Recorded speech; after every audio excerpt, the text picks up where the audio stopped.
Ministre, c'est l'occasion d'abord de montrer les dégâts qu'ont fait les dernières inondations, notamment le débordement de la Siagne et du Béal réunis. Et ensuite, bien sûr, être dans la proposition et trouver des structures, des méthodes, des alternatives pour que ce soit atténué les prochaines fois qui ne manqueront pas de survenir. On a perdu tous les véhicules, une bonne partie des chambres froides et une bonne partie de l'exploitation maraîchère, les choux, les blés. Dans cette vallée, dans ce territoire, dire on va tout faire pour que ça ne se reproduise pas, c'est impossible. On sait qu'il y aura encore des inondations, forcément. Mais c'est justement parce qu'on le sait qu'on ne peut pas rester inactif et qu'il faut prendre toutes les mesures possibles pour arriver à compenser tout à l'heure. Les deux agriculteurs qu'on a vus, M. Orson nous le disait et le monsieur nous disait à l'instant, on sait très bien que ça se reproduira. C'est parce qu'on sait que ça se reproduira qu'il faut prendre des mesures.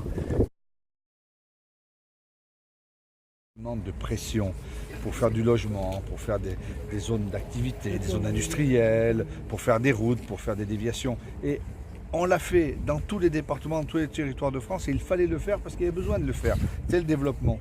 Mais on ne s'est pas rendu compte peut-être qu'en faisant cela, et ça a été ça l'erreur, eh bien on a contribué à faire une artificialisation, un bétonnage qui a fait qu'on a fait des autoroutes pour l'eau. Par rapport aux intempéries, nous avons débloqué une aide financière de plus de 500 000 € qui, par l'intermédiaire de la Chambre d'agriculture, peut être redistribuée aux agriculteurs qui ont connu des dommages dans le cadre d'une aide d'urgence. Si cette aide d'urgence d'ailleurs devait être augmentée, nous augmenterions le montant. Et puis, il y a un deuxième volet qui est beaucoup plus large. C'est dans le cadre de l'aménagement du territoire, de la réorganisation spatiale, de pouvoir aider les maires, de pouvoir les accompagner pour se prémunir de nouveaux épisodes pluvieux. Voilà la réponse que nous pouvons apporter en deux temps. Un premier temps, une aide d'urgence. Deuxième temps, une aide qui vient conforter les exploitations. Et la troisième temps, la perspective avec tous les capteurs qui vont bien pour se mettre à l'abri de telles mésaventures.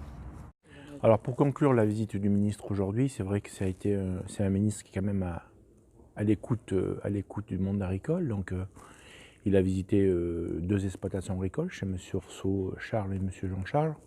Donc il a pu évaluer les dégâts et si vous voulez la pression un petit peu de la montée des eaux qui a été assez rapide. Ce que j'ai voulu, c'est vraiment lui montrer un petit peu l'état des canaux. Aujourd'hui, il a pu constater avec moi des canaux qui sont pas nettoyés, qui sont presque hors d'usage, donc ça l'a beaucoup sensibilisé. Et ce qui m'inquiète aujourd'hui par rapport à cette visite, c'est vrai qu'il a quand même fait des annonces qu'aujourd'hui, notamment, on peut remonter les bâtiments.